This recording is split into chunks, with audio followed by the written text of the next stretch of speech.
Hi, ich bin Isa und hinter der Kamera ist Benny. Und wir befinden uns gerade bei den Niagara-Fällen. Doch bevor wir uns hier die Highlights in und um Toronto herum ansehen, beginnen wir ganz am Anfang, nämlich in Montreal. Hier sind wir nämlich gerade gelandet und jetzt haben wir einen Tag Zeit, uns ein paar Teile der Stadt anzusehen.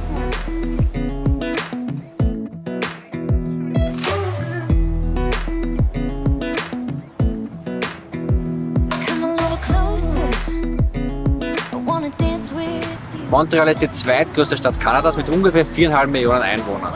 Es wird auch die Kulturhauptstadt von Kanada genannt, weil hier sehr viele Festivals und Veranstaltungen stattfinden. Und Montreal ist sehr weltoffen und tolerant. Die Amtssprache hier ist übrigens Französisch, genauso wie im dazugehörigen Bundesstaat Quebec.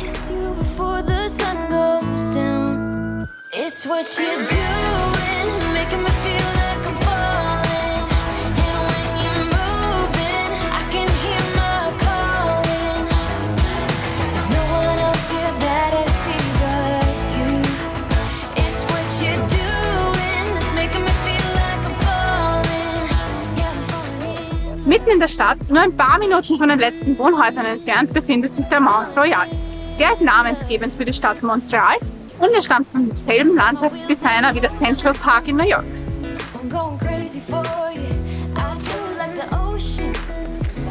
Mit Jetlag ist der Weg rauf definitiv anstrengend, aber es ist super nett hier. Es sind sehr viele Spaziergänger, viele mit Hund hier und ich hoffe, der Ausblick von oben zahlt sich dann auch aus.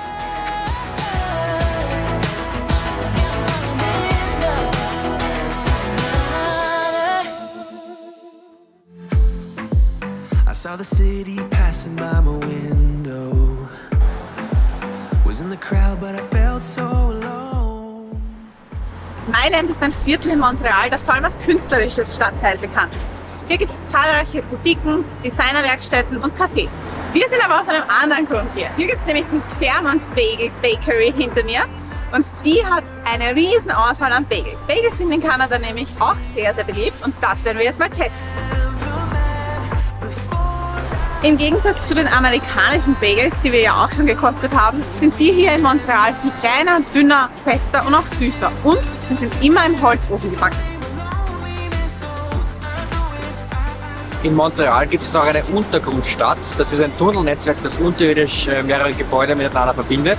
Und das ist nicht nur irgendeine Untergrundstadt, sondern die größte der Welt mit über 32 Kilometern Länge.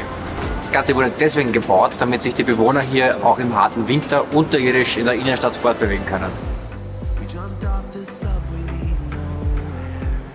Da wir nur kurz in Montreal sind, haben wir natürlich auch ein relativ dichtes Programm. Und um alle Punkte gut zu erreichen, nutzen wir die Öffis hier. Es gibt Busse und die Metro und ein Tagesticket kostet ungefähr 8 €. Jetzt geht es erst einmal nach Chinatown.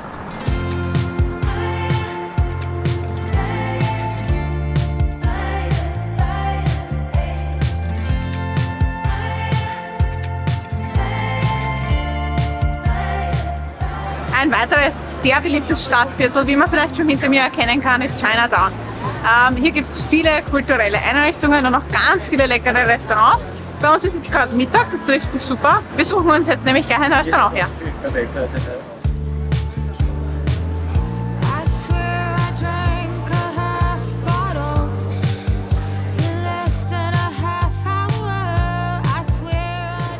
Nach nur einem Tag in Montreal war es das auch schon. Wir sind gerade am Hauptbahnhof und warten auf unseren Zug nach Toronto.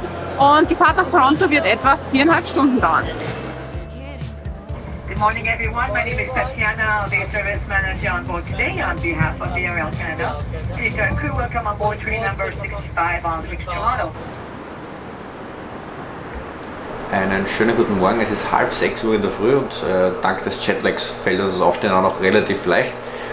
Für uns geht es jetzt mit der Metro zurück zur Union Station und von dort nehmen wir den Bus ca. 1,5 Stunden zu den Niagara-Fällen.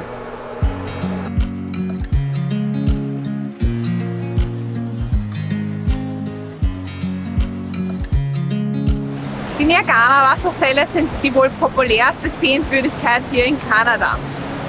Die Wasserfälle bestehen aus 3 Teilen, denn der Fluss wird in der Mitte durch ein kleines Stück Land geteilt. Auf der einen Seite befinden sich die Canadian Horseshoe Falls und auf der amerikanischen Seite die American Falls und Bridal Veil Falls. And we just sing along, and I can't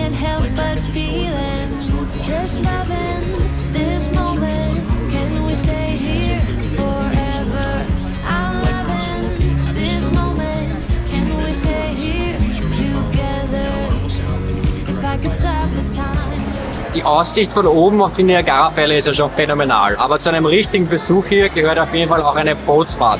Die haben wir gerade gemacht.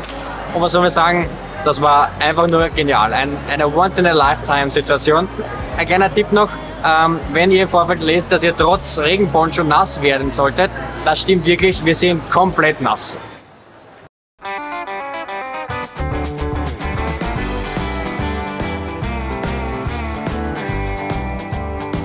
Rund um die Niagara-Fälle haben sich natürlich viele Hotels angesiedelt, aber auch viele Attraktionen und Casinos. Also es ist eine Mischung aus Vergnügungspark und Las Vegas hier. Rund um die Niagara-Fälle gibt es einige Attraktionen, wie zum Beispiel auch Ziplining. Eine dieser Attraktionen machen wir jetzt. Wir fahren nämlich mit dem Glaslift hinauf aufs Observation Deck des Skyline Towers und schauen uns von dort die Wasserfälle von oben an. Das Observation Deck hier, das wussten wir aber im Vorfeld auch schon, ist etwas in die Jahre gekommen. Wenn man, wie wir jetzt vom Seiteneingang herkommt, dann kommt man erstmal in eine Spielehalle. Die könnte eher so aus dem Zeitalter unserer Kindheit stammen. Aber der Ausblick von oben ist trotzdem toll und deswegen machen wir das jetzt.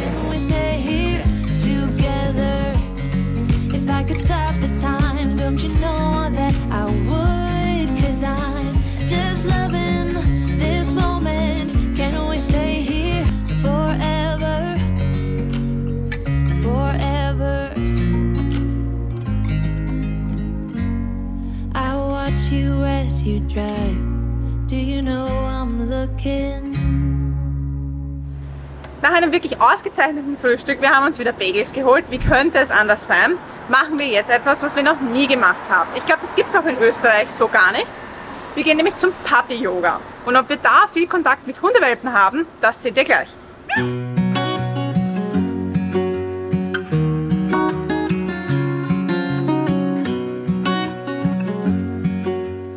Also wir haben unsere Einheit hier bei Paw Paws Puppy Yoga in Toronto gebucht. Es gibt nämlich mehrere Anbieter und die können wir euch eindeutig empfehlen. Es gab mehrere Betreuungspersonen für die Puppies, die wirklich die ganze Zeit darauf geachtet haben, dass denen auch wirklich gut geht. Die Hunde selbst stammen von Züchtern aus der Umgebung und die wollen das absichtlich machen, um die Hunde auch wirklich gut mit Menschen zu sozialisieren und sie einfach neuen Situationen auszusetzen. In der Nähe von Chinatown und am Weg zurück von unserer Puppy-Yoga-Session gibt es die Graffiti Street, die für ihre ausgefallene Straßenkunst bekannt ist.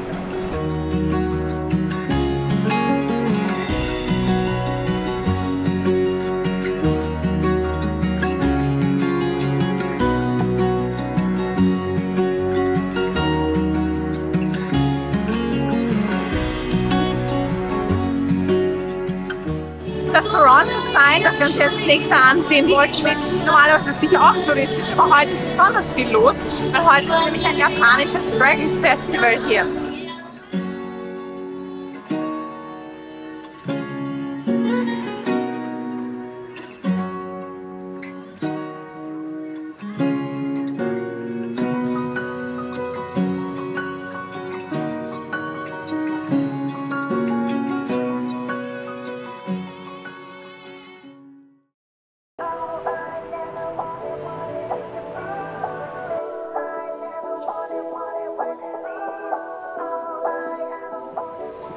Zu einem Besuch in Toronto gehört natürlich auch der CN Tower, denn der sticht schon aus der Skyline heraus.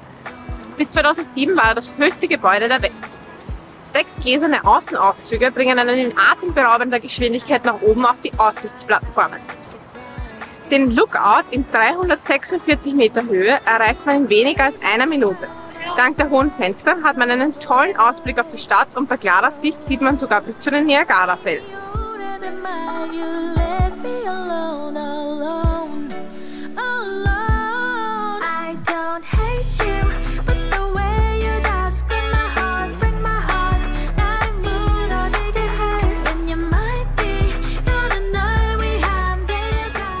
Einem Level unter dem Lookout befindet sich der Glasfloor. Hier kann man auf dem Glasboden spazieren und in die Tiefe blicken und außerdem gibt es hier auch eine Outdoor-Terrasse. Wir haben Tickets für den CN Tower um 9:30 Uhr in der Früh gebucht. Das dürfte auch so der erste Timeslot gewesen sein. Und hier ist unglaublich wenig los. Wir waren noch nie auf einem Observation Deck, wo so wenig Touristen waren. Kann man echt empfehlen.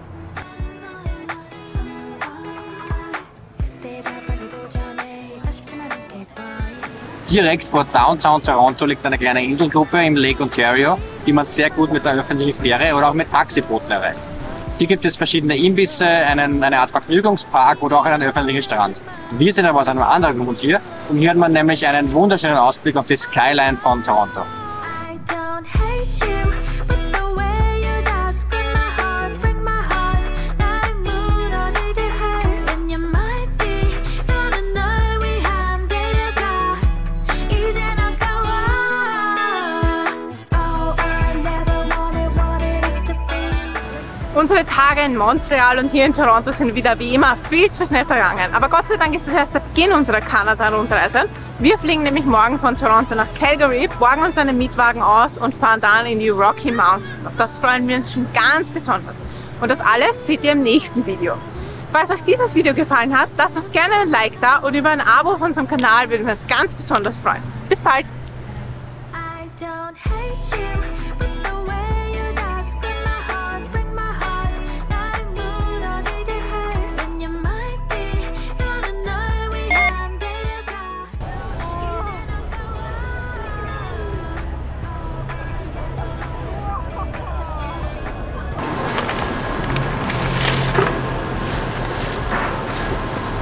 Oh, nom, nom, nom, nom, nom.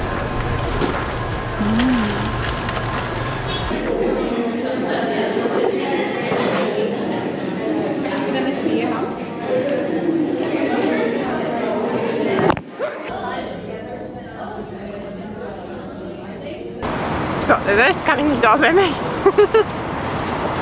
Hier hat man nämlich einen wunderschönen Ausblick auf die Skyline von Toronto. Und ich bin gerade nass geworden. Ich auch.